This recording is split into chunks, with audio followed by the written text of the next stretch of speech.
ma'am, Deputy Chase, do you have your ID on you? Huh? Do you have your ID on you? No. Okay. So you don't have no identification on you right now? Okay. Well, let's step over here and stop. The police officer calmly approaches the suspicious customer at the busy bank counter. She immediately questions the woman about her lack of personal identification. The tension slowly builds, as the officer firmly requests the nervous suspect to step aside for further questioning. Okay, again, so I just asked you not to contact anybody. So I'm trying to be nice. What's going on? You're being detained at this time. Why? We have an investigation to investigate. Apparently you cashed a check that does not belong to you. The situation escalates quickly as the officer officially detains the confused suspect. She explicitly orders the woman to lock her cell phone to prevent any outside communication. The suspect's apparent confusion attempts to hide a potentially much more serious underlying crime. Okay, hand it. I don't have it. I think she gave it out. I can get it on my card. No, we can walk this way. Do you still have the identification that she gave you? I can get it back. No, you didn't give it back. The officer finally reveals the severe nature of the ongoing investigation. She directly accuses the suspect of attempting to cash a stolen check. Despite the suspect's immediate and very confident denial, the strong evidence clearly suggests a deliberate financial crime. Okay, so again, is this your legal ID? No. Okay. Is this a real name of you? This is best to be honest at this point. Yeah. Okay, when's your date of birth? The suspect provides a name, but the officers quickly recognize her deceptive tactics. A male officer bluntly states the provided identification is entirely fake. The relentless demand for her true identity pushes the increasingly nervous suspect into a very tight corner. I understand right there. Cash my check. Okay, so if you want to know what's going on, I'll explain it, but you keep being on the phone. So that's probably why you don't understand what's going on, because you keep being on the phone. And I don't know if you think this is a game or like a joking matter. This is something serious. The officer directly confronts the suspect about the clearly fabricated identification card. The suspect nervously feigns complete ignorance about its origin. However, the bank has already processed the fraudulent transaction, meaning significant financial damage has tragically already been done today. Fake ID, not her check, real name, real date of birth. And she has other people in the vehicle. I'm assuming that's what you keep communicating with. Where'd you get this made? Okay, what? I know the struggle is real, sweetie, but don't have no one send you up in there with no fake check and no fake ID trying to do nothing fraudulent, okay? That will be on your record for life. And don't try to lie about it because they already know everything that's going on. Let's watch how this play out. Okay, what? Where'd you get this made? You don't know? They already cashed it, so they already lost money. The tense interrogation continues as the officer relentlessly questions the suspect about the forged document. The confused woman nervously feigns ignorance, claiming she knows nothing about its origin. However, the tragic truth is that significant financial damage has already been done today. No, that wasn't regarding you. It was the same instance, with the same ID, same everything. The same fake ID like yours. You had the right to remain silent. Anything you say, keep it moving. The cornered suspect desperately denies any personal involvement, forcefully claiming she received absolutely no money from the transaction. The officer quickly reveals a shocking twist, stating there was another perfectly identical fraudulent incident right before she arrived at the scene. Those rights of mine, are you willing to speak with us? No? Okay. Got anything in your purse? Yes. You take your purse off? The investigation quickly escalates into a formal arrest. The officer sternly orders the uncooperative suspect to surrender her purse and turn around immediately. The sharp metallic click of handcuffs firmly closing officially signals the abrupt end of her criminal attempt. Alright, so I don't know what's going on. It's a group. I don't know if it's a group, but they've been hitting all of our post offices. So we've been sharing it in the group. The scope of the crime drastically widens. Another officer shockingly reveals this is likely part of an organized criminal ring repeatedly targeting local post offices.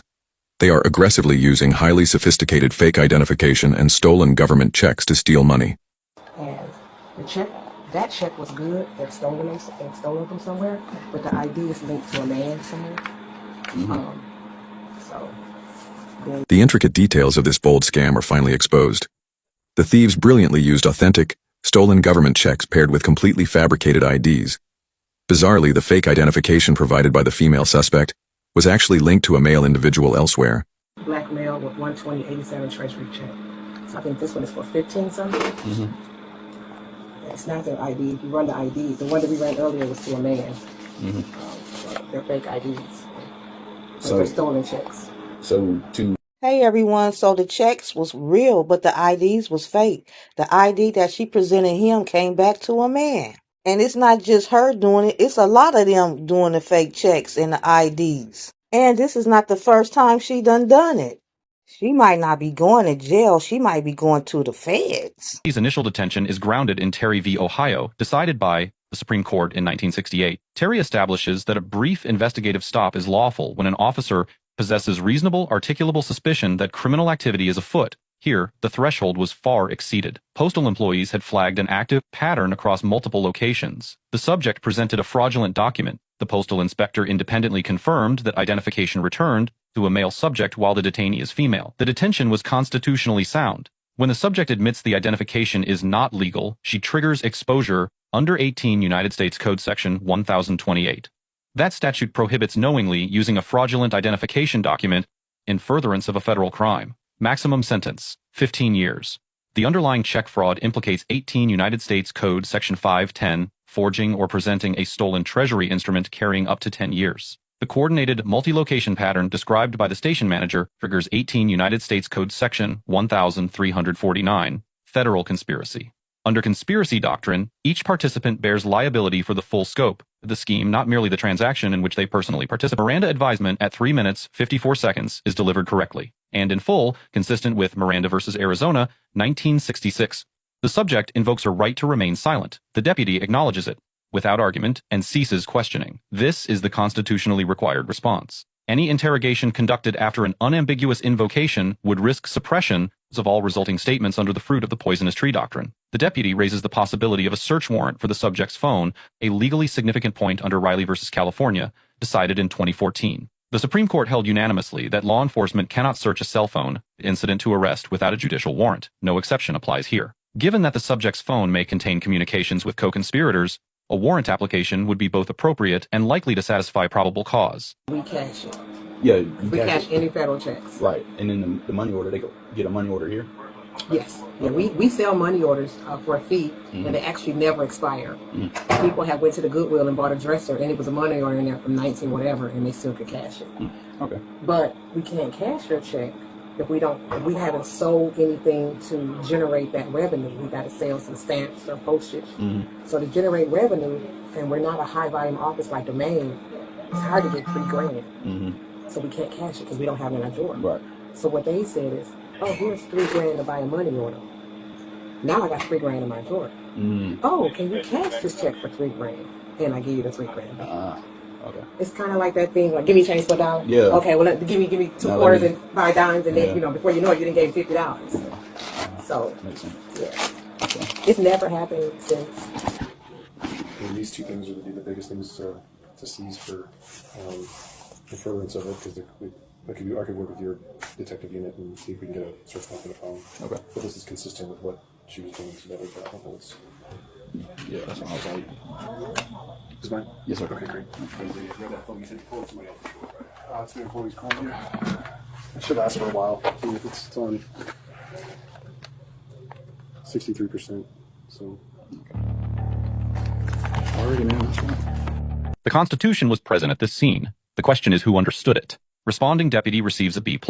Miranda was administered correctly. The invocation of silence was honored without hesitation. Jurisdictional deference to the United States Postal Inspection Service was appropriate. Awareness of Riley reflects meaningful constitutional competency. However, the legal basis for accessing the subject's purse prior to formal arrest was not verbally articulated on camera, a gap that creates evidentiary vulnerability. The subject receives a D.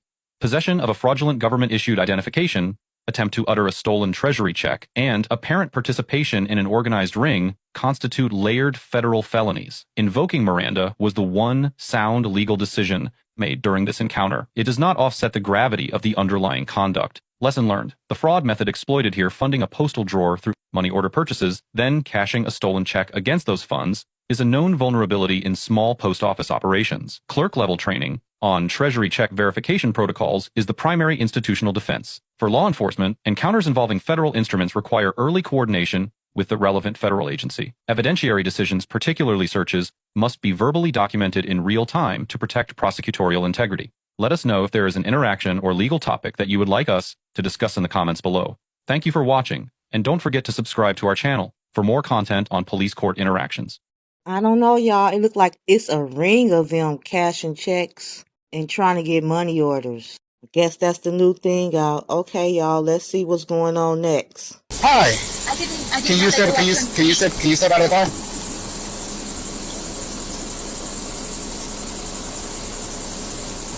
A seemingly routine traffic stop quickly takes a highly unexpected turn today.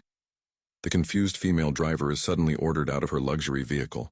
The officer's tone immediately shifts, signaling that something far more serious is about to happen now. Turn around. Turn around. That's all I'm telling you. Are you going to get my I'll explain every single thing. You're not arrested, okay? The tension rapidly escalates as the uncooperative suspect hesitates to follow commands. The frustrated officer fiercely prepares for a physical altercation. In a split second, her precious freedom is entirely stripped away right in the middle of the busy street. Just give me.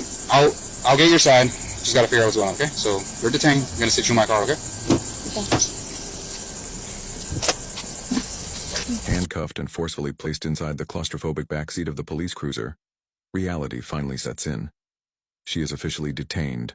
A looming criminal shoplifting investigation threatens to permanently ruin her previously clean record and completely destroy her normal life. Holly Aldrich. Can you spell that last name for me? ALD RICH. RICH. Do you have a middle name, Holly? Rebecca? Yeah. The intense interrogation officially begins inside the stifling police vehicle. The officer methodically gathers her personal information, meticulously documenting every single detail. The nervous suspect desperately tries maintaining her composure while facing the undeniable weight of the serious impending charges. Okay, Holly, so I'm going to read something to you. That way, so, we're able to communicate and talk about this, okay? The desperate woman finally reveals her fragile alibi. She frantically claims a digital payment application simply malfunctioned. However, the skeptical officer completely doubts her chaotic story. The undeniable digital evidence will ultimately decide her tragic fate in this criminal case. They took them all. So why would you scan them and then not... They pay to go. What do you mean? The scan and go, so you scan your items, and then you just scan your barcode and you leave. Without the items? No, with the items. But I'm saying you don't scan them at the checkout. So you were using a scan and go app? The police automatically pulled her over and put her in the handcuffs. But she said she scanned and go. What did she scan and go for $42,000? Okay, we got to watch and see. Is that app out of It's Walmart? off Walmart. Off Walmart? Walmart.com? Walmart Plus or whatever. Okay. Yes. So why would you leave them then if you already scanned them? Because they took them from me. Who took them from you? The man did. The nervous suspect attempts to explain her confusing checkout process today. She desperately claims that Walmart employees forcefully confiscated all her items. Her defensive statements carefully reveal a very defensive mindset as the experienced officer continues his methodical criminal investigation now. Phone where I had every single item scanned on there. The best of my knowledge, I had every single item. I was over there, like far away from people because I had a lot of stuff, and I was making sure everything got scanned because sometimes. Fleeing the immediate scene after being aggressively confronted strongly implies serious guilt. Her panicked reaction severely complicates this developing theft case. The skeptical officer meticulously documents every single excuse, patiently exposing the major inconsistencies in her increasingly desperate shoplifting alibi. So initially you scan all the barcodes, and then when you're going to pay, you pay that you go total to the amount. checkout and you do the scan. The barcode. This elaborate defense desperately hinges entirely on a supposed digital application failure. She nervously insists she honestly intended to pay for everything today. However, simply leaving the store without properly completing the transaction legally transforms this incident into potential theft. It was just up on my phone. That's when I told her. I said it failed to go. Like, can I just scan it again? And she said, no, you didn't even try. Suddenly introducing a serious traumatic brain injury dramatically alters this tense interrogation. She hopes her medical condition excuses her allegedly criminal behavior today. The observant officer must now carefully determine if this is true confusion or a calculated manipulation tactic. No, it says, I can't remember the exact terminology. He probably knows what I'm talking about because it does this to me all the time. So why keep using it? Because you get money back and stuff. Because what? The officer brilliantly corners her with a simple, devastating question. Admitting she knowingly used a supposedly malfunctioning application completely destroys her primary defense. Her fragile story violently crumbles under the intense pressure of this relentless law enforcement criminal investigation today. Okay. This isn't my, I don't go here. But it's It pretty much says you're all. Yeah, it does. It says you're all set. Whenever after you scan the barcode. Have you been arrested before? Yes, I was 18 and I You're had a 18 party. for. 9 times out of 10, when you go to self-checkout, you're going to try to slide a couple of items through without paying for it. You know what you did. The police know what you did. Now we finna know what you did. Yeah, I get the best of the zone. that was the last time you got arrested. So if I look up your arrest history. No. When's the last time you got arrested? Well, I wasn't arrested, but I had to go to court. The suspect hesitantly reveals a hidden criminal past. The atmosphere immediately grows more intense. The officer decides to escort her out of the vehicle for a formal search. Her desperate attempts to control this narrative are completely falling apart right now. Option center? Yes. Alright, just keep looking at that, okay? What happened? I was saying, just keep looking over here. I'll explain everything that I'm doing. Okay. I'm gonna explain to you, okay? Just keep looking there. See that? Standing outside in the glaring daylight, she faces a critical moment. The officer carefully ensures there are no dangerous weapons hidden on her body. The formal investigation continues to escalate. Every single question carefully builds a stronger case against her. Sit you down. I'm gonna go ahead and do that, okay? So was it a guy or a girl who went up to you and said like, hey, what's going on? No one said what's going on. They just said, come with me. Who said that? A man and a woman. The cunning officer skillfully uses her own words against her. By confirming she interacted with those specific store employees, she accidentally verifies her identity at the crime scene. Her desperate web of fragile lies continues to unravel completely today. Screenshot that said you're all set. Okay, give me 1 second. Okay. Is there anybody that can come pick up your car? Holly, is there anybody that can come pick up your car? Who can pick up your car? Show you the She frantically clings to a supposedly exculpatory screenshot on her phone. However, the skeptical officer completely ignores this weak digital defense. He must now coordinate with other units to secure her vehicle, signaling her imminent arrest is quickly approaching. My screenshot shows that I paid. It's the same as the receipt. You would have got a printed receipt, man. No, it doesn't print out when I use the app. Yeah, okay. It's on the What do you app. want us to do with the The vehicle? ultimate breaking point finally arrives. The experienced deputy brilliantly points out that legitimate transactions always produce physical receipts. Her digital screenshot excuse violently crumbles. She realizes no one will believe her fabricated story about a malfunctioning shopping application. Physically touch you, but because you're a girl, so we don't have any female officers right now. But listen. But if you present something into the jail, Oh, I don't have anything. it's gonna be a felony. No, I don't. Okay. I don't have anything. Right now, it's a felony. They getting her out the police car so she could be identified. Did y'all see that police car driving by when they told her to keep looking straight? Now you telling the police officer you have a receipt on your phone? The police don't believe nothing you talking about. They believe people that called on you. Now they're asking you, do you have anyone to come get your car? Because you know what that means. You're going to jail for swiping and not paying. Okay, my lovely YouTube family, thanks for tuning in and watching my content. I hope you enjoyed it. Don't forget to like, comment, and hit that notification bell so you can know when I'm coming back on your screen. Okay, until then, I love you all. Bye-bye. I have a call back for 866.